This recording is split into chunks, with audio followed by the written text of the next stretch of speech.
안녕하세요. 반갑습니다. 생명의 삶 시청자 여러분, 여러분의 가정에 은혜와 평강이 넘치기를 원합니다. 저는 대전 온누리교회를 섬기고 있는 김상수 목사입니다.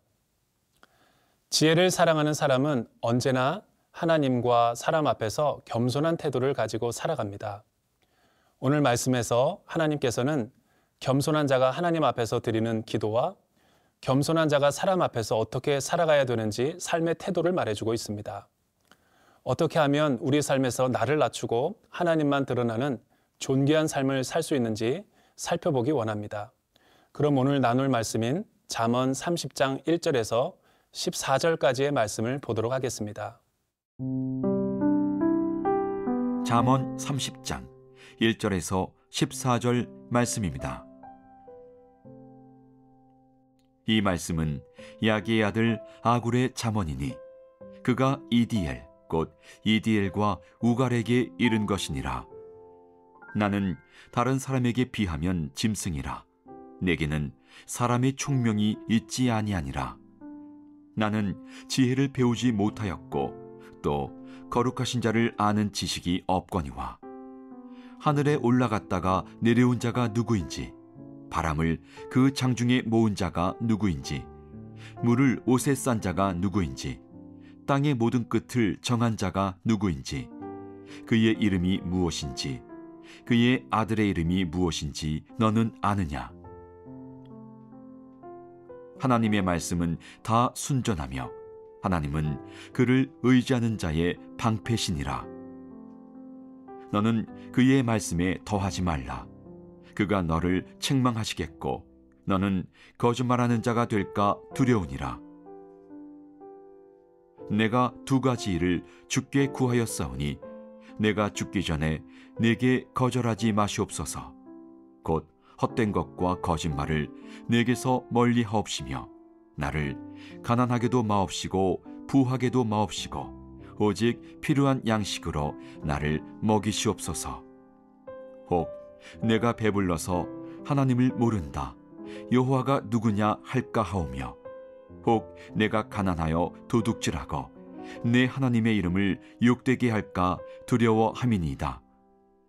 너는 종을 그의 상전에게 비방하지 말라. 그가 너를 저주하겠고 너는 죄책을 당할까 두려우니라. 아비를 저주하며 어미를 축복하지 아니하는 무리가 있느니라. 스스로 깨끗한 자로 여기면서도 자기의 더러운 것을 씻지 아니하는 무리가 있느니라. 눈이 심히 높으며 눈꺼풀이 높이 들린 무리가 있느니라. 앞니는 장검 같고 어금니는 군도 같아서 가난한 자를 땅에서 삼키며 궁핍한 자를 사람 중에서 삼키는 무리가 있느니라. 잠언 30장은 아굴의 잠언입니다. 아굴은 솔로몬의 잠언과 다르게 자신을 낮추며 지혜를 말하고 있습니다. 자신은 무식하며 지각이 없고 지혜도 모르며 거룩한 분도 제대로 알지 못한다고 자신을 매우 낮추어 말하고 있습니다. 하나님 앞에서 자신은 총명과 지혜와 지식이 없다고 영적 무지를 말하면서 혹 우리 중에 누군가 스스로 지혜 있다고 하는 자들에게 4절에서는 다음과 같은 질문을 던지고 있습니다. 하늘에 올라갔다가 내려온 자가 누구인지, 바람을 그 장중에 모은 자가 누구인지, 물을 옷에 싼 자가 누구인지, 땅의 모든 끝을 정한 자가 누구인지, 그의 이름이 무엇인지, 그의 아들의 이름이 무엇인지 너는 아느냐? 하나님은 창조주이시고 우리는 피조물에 광대하신 하나님을 안다라는 것은 거의 불가능합니다. 유한한 인간이 광대하신 하나님에 대해 할 수 있는 것은 오직 창조주권을 인정하고 하나님이 하신 일을 찬양하는 것뿐입니다. 그것을 아는 것이 겸손이라고 아굴은 말합니다. 그래서 우리가 하나님을 알아가기 위해서는 제일 먼저 우리의 낮음을 인정하고 하나님의 높으심을 알아가야 합니다. 감사하게도 예수 그리스도를 아는 성도들은 믿음 안에서 하나님을 다 알 수는 없지만 바르게 알 수는 있습니다. 왜냐하면 예수님은 우리의 길과 진리와 생명이 되시기 때문입니다. 우리에게는 믿음 안에서 그리스도를 아는 지식이 있기 때문입니다. 그는 보이지 않는 하나님의 형상이며 모든 지혜와 지식의 근본이기에 예수 그리스도를 통해 하나님을 알아갈 수 있습니다. 앞서 자신을 짐승이요 무지한 자로 소개한 아굴은 자신을 낮추며 겸손하게 하나님의 말씀을 순종할 수 있게 해달라고 두 가지를 간구하고 있습니다. 이는 하나님을 경외하고 지혜를 사랑하는 겸손한 사람이 피해야 할 첫 번째 요소이기 때문입니다. 첫째는 허영과 거짓을 자신에게서 멀리해 주시기를 간절히 기도하고 있습니다. 둘째는 가난도 부도 허락하지 마시고 하나님께서 공급해 주시는 양식에 자족하게 해달라고 간구하고 있습니다. 부하게 되면 하나님을 떠날까 봐 그러하고 가난하게 되어 돈을 꾸이게 되면 하나님의 이름에 덕이 되지 않을까 봐 하나님이 공급해 주시는 것에 만족하게 해달라고 기도하고 있는 것입니다. 이것은 매우 지혜로운 기도라고 할 수 있습니다. 왜냐하면 아굴과 같은 영적인 자세를 가진 자라면 하나님 안에서 참된 만족을 누리는 자들이 될 수 있기 때문입니다. 이런 의미에서 사도 바울은 빌립보서 4장 12절에서 13절 다음과 같이 말하고 있습니다. 내가 궁핍함으로 말하는 것이 아니니라. 어떠한 형편에서든지 나는 자족하기를 배웠노니 나는 비천에 처할 줄도 알고 풍부에 처할 줄도 알아. 모든 일, 곧 배부름과 배고픔과 풍부와 궁핍에도 처할 줄 아는 일체의 비결을 배웠노라 라고 말하고 있습니다. 허영과 거짓을 멀리하고 가난하든 부하든 자신의 형편에 좌우되지 않고 언제나 하나님을 공급해 주시는 것을 받아 누리며 자족하는 사람이 지혜로운 삶을 살 수 있게 되는 것임을 잊지 말아야 합니다.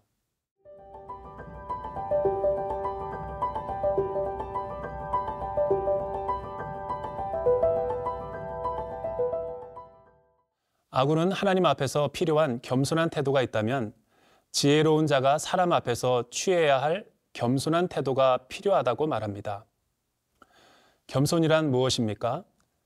그것은 사람들 앞에서 자신을 높이지 않는 것입니다. 겸손은 권위에 순종하는 것입니다. 겸손은 자기보다 못한 낮은 자를 배려하는 마음입니다. 겸손은 다른 사람을 탓하기 전에 자신의 내면을 먼저 돌아보는 자들입니다. 하나님 앞에서 겸손하지 않은 사람은 다른 사람들 앞에서도 교만하게 행동합니다.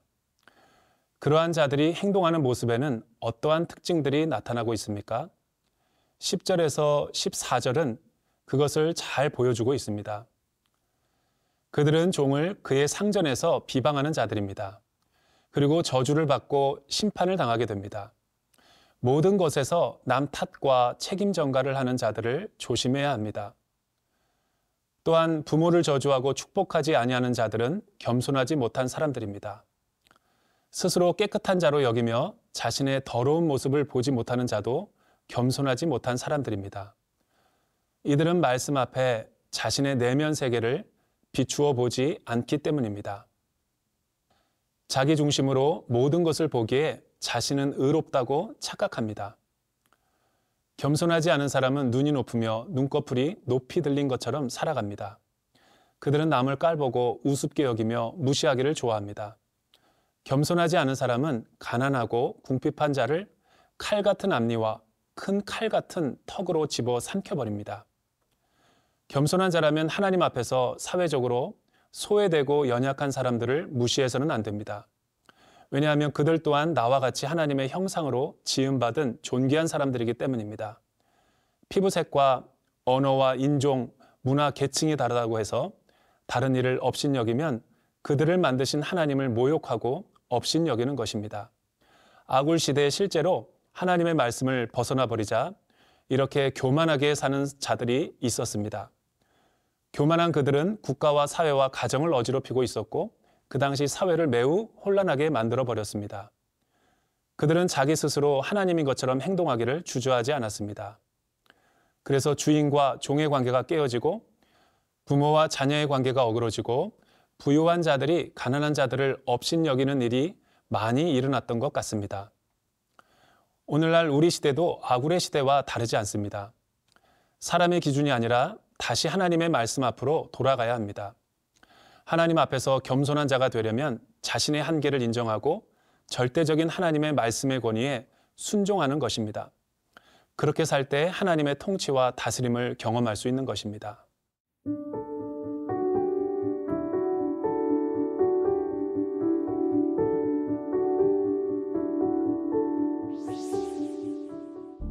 사랑하는 주님, 하나님 앞에서 교만하지 않고 언제나 겸손한 사람이 되게 하여 주시옵소서. 하나님 앞에서 나의 영적인 무지와 무가치함을 알게 하시고 하나님의 높고 위대하심을 알게 하여 주시옵소서. 외모로 사람을 판단하지 않고 나보다 남을 존귀하게 여기는 사람이 되게 하여 주시옵소서. 세상이 추구하는 허영과 거짓이 아니라 하나님 안에서 살아가는 법을 배우게 하여 주시옵소서.